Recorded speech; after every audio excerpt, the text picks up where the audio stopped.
Hello दोस्तों, welcome to our channel authentic history. Friends, Tughlaq dynasty के इस नए वीडियो में आज मैं मोहम्मद बिन तुगलक की बात करूंगा, जो कि सुल्तान बने थे 1325 में, यानी 1325 में, और उन्होंने 1351 यानी 1351 तक शासन किया। सुल्तान के रूप में मोहम्मद बिन तुगलक की कई प्रशासनिक योजनाएं हम अक्सर हिस्ट्री की बुक्स में पढ़ते हैं, और उनको पढ़ने के दौरान हम हैरान होते हैं कुछ ऐसी घटनाओं को पढ़कर जो कि बिल्कुल ही एक तरह से डिफरेंट, बिल्कुल एक तरह से अलग प्रतीत होती हैं, और हम ये कभी नहीं सोच पाते कि एक सुल्तान के रूप में मोहम्मद बिन तुगलक ऐसी भी गलतियां, जिसे हम कहते हैं त्रुटियां या मिस्टेक्स, कर सकते हैं। तो हिस्ट्री में या इतिहास में जो हुआ वो तो हुआ ही है, राइट। और यहाँ पर ऑथेंटिक हिस्ट्री चैनल का मतलब ये है कि आपको बिल्कुल विशुद्ध और एक्जैक्ट जो एक सटीक जानकारी है इतिहास की, वो ही प्राप्त हो। तो मैंने उस दिन आपको ये बताया भी था कि गियासुद्दीन तुगलक की डेथ हुई, और अलग अलग हिस्टोरियंस ने अलग अलग अपने अपने विचार दिए हैं। यहाँ तक तो कईयों ने ये कहा है कि ये कोई दैवीय घटना का परिणाम था, और कुछ ने तो ये कहा है कि नहीं, इसमें जोना खां यानी कि मोहम्मद बिन तुगलक का हाथ था, यानी कि उनके मुताबिक गियासुद्दीन तुगलक की हत्या की गई। लेकिन हम इस विवादास्पद प्रश्न पर एक तरह से विचार ना करते हुए आगे चलेंगे, क्योंकि दोस्तों यहाँ पर मैं तो क्या, कोई भी हिस्टोरियन आपको प्रॉपर नहीं बता पाएंगे। इसका रीज़न क्या है? क्योंकि जो फैक्ट्स हैं या तो वो कहीं अलग कर दिए गए, या हमें प्रॉपर वो फैक्ट्स नहीं मिल रहे जिससे ये साबित हो जाए कि वाकई में गियासुद्दीन तुगलक की डेथ नेचुरल थी या एक तरह से मर्डर था।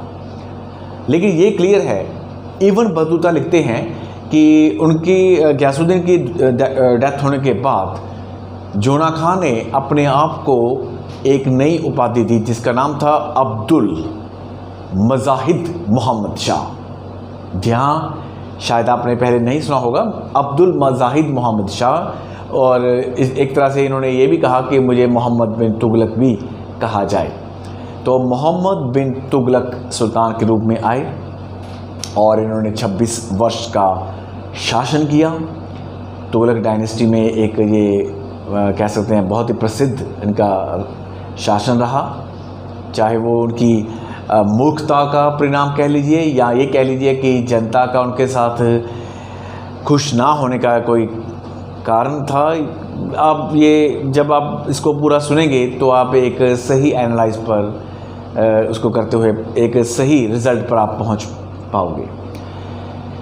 मोहम्मद बिन तुगलक के इंफॉर्मेशन के कुछ सोर्सेज हैं, जैसे मैंने उसने आपको बताया था, इब्न बतूता, वारनी, ठीक है जी, इसामी, अफीफ।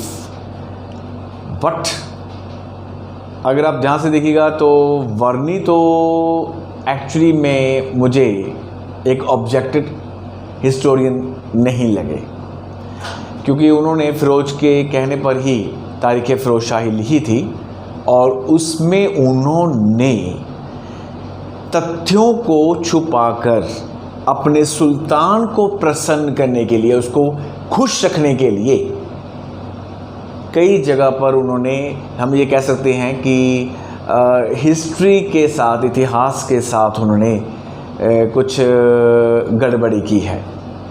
और वो एक हम कह सकते हैं कि तारीख़ फ़िरोज शाही उनके एक डर का परिणाम था। तो उसमें मैं वर्नी को अभी थोड़ा सा साइड पर करता हूँ, लेकिन मोहम्मद बिन तुगलक के जैसे भी आप हिस्ट्री पढ़ोगे किसी बुक में, तो आपको वहाँ पर वर्नी की कोटेशंस जरूर मिलेंगी। लेकिन वर्नी के अलावा जो ऐसे इसामी हैं, उन्होंने फतवात उल सलातीन में मोहम्मद बिन तुगलक की बहुत सी उन्होंने बुराइयां की हैं।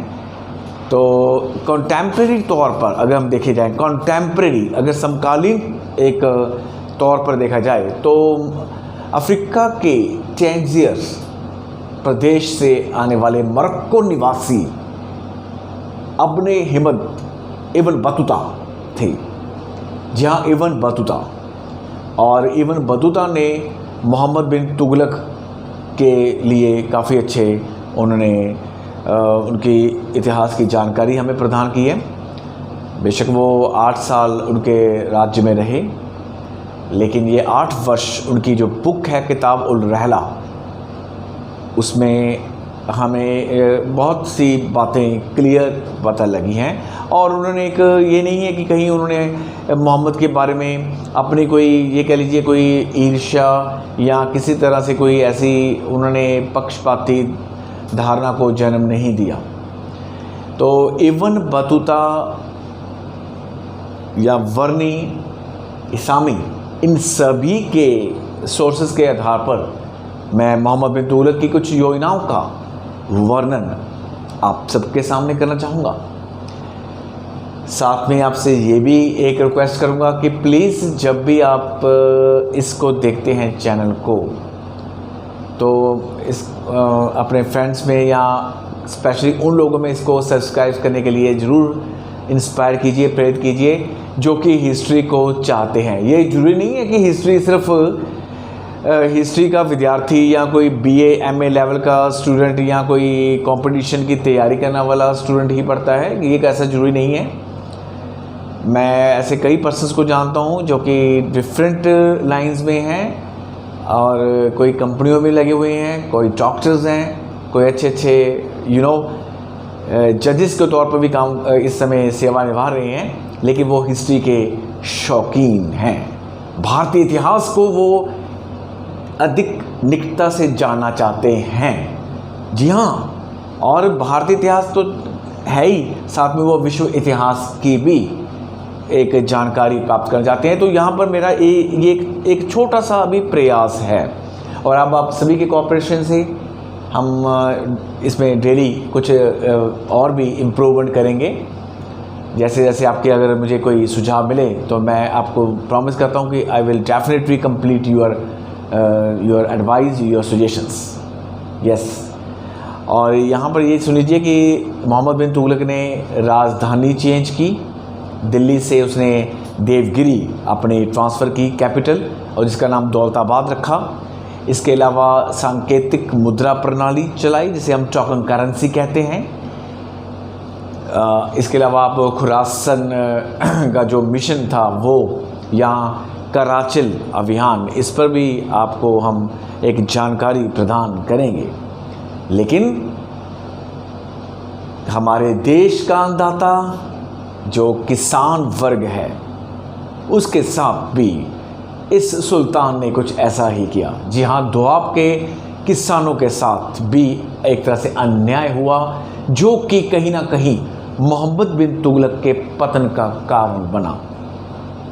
ये बात सच्ची है, ये बात सही है कि मोहम्मद बिन तुगलक की डेथ के बाद 1351 में जब इनके कज़न, इनके चचेरे भाई फिरोज शाह तुगलक सुल्तान बने थे, तो उन्होंने ये पहले ही सोच लिया था कि मैं अपने भाई की जो रूह है उसको शांति प्रदान करवाऊंगा, जिसके लिए उन्होंने ऐसे एफर्ट्स किए, उनके रिफॉर्म्स हुए, जिससे कि वाकई जनता शायद मोहम्मद बिन तुगलक का जो एक बुरा राज था उसको भूल गई।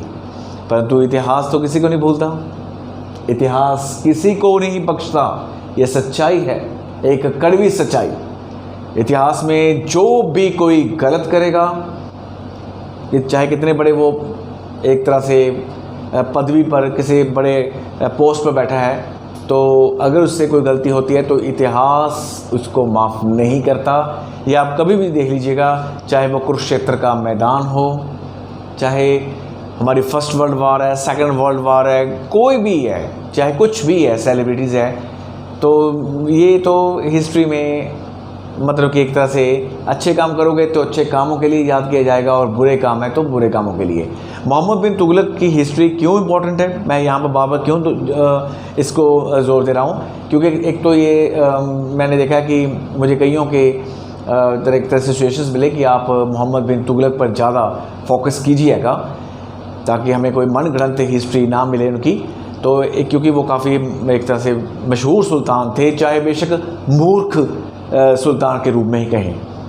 मैंने आपको बताया था ना कि एलिफस्टन ने तो कहा भी है कि मैंने उनमें पागलपन के लक्षण देखे हैं, तो वही बात मैं कह रहा हूँ। तो मोहम्मद तुगलक के 26 साल में एक भी कोई ऐसा अच्छा कार्य नहीं हो जिसके लिए उन्हें प्रशंसा मिले।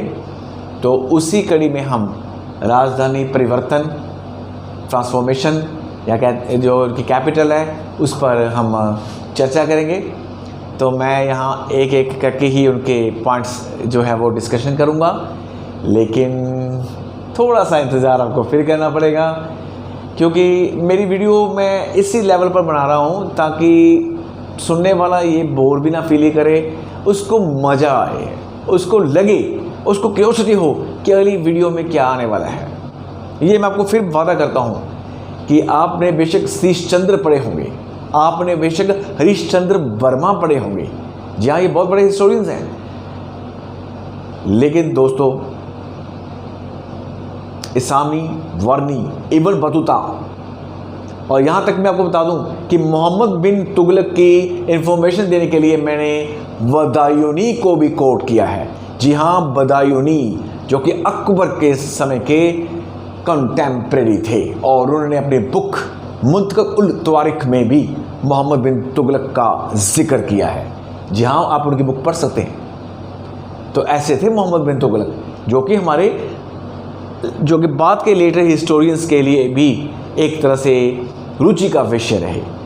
तो अपना इंटरेस्ट ऐसे पैदा करके रखिएगा, इसको अपनी दिलचस्पी को, अपने इंटरेस्ट को प्लीज़ इसको ऐसे ही कायम रखिए और वेट कीजिए मेरी नेक्स्ट वीडियो की। और इसमें मैं आपको सीधे ही मोहम्मद बिन तुगलक के साथ दिल्ली से दौलताबाद लेके जाऊंगा और फिर दौलताबाद से दिल्ली लेकर आऊँगा और वहाँ पर बड़े इंटरेस्टिंग फैक्ट्स हमें देखने को मिलेंगे। जल्द ही हम आपसे मिलेंगे। Thank you so much.